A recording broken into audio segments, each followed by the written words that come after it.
องฟังนั้นยังเป็นจิตฟังใจ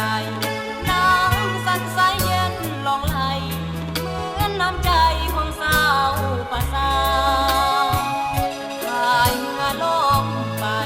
เก็บหมากไม้พืชพันธุ์นานา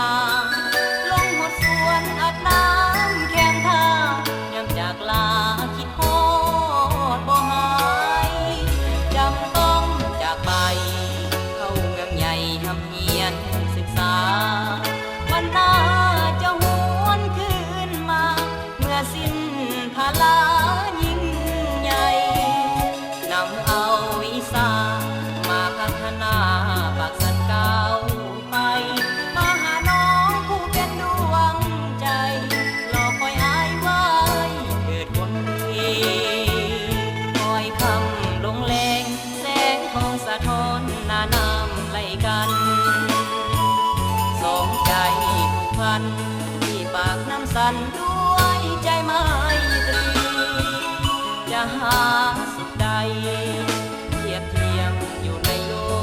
กนี้ต่อหน้าแม่ธรณีแม่น้ำทรงสีสวยเป็นพยาน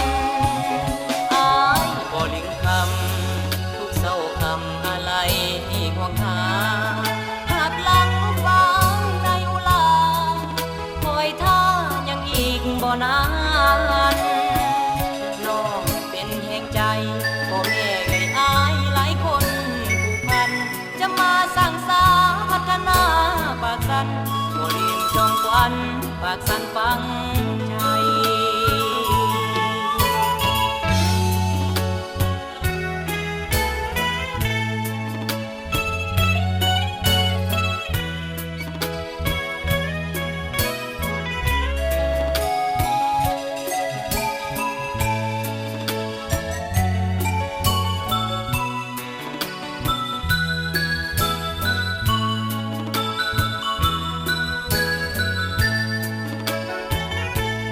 คำลงแรงแสงทองสะท้อนหน้าน้ำไหลกัน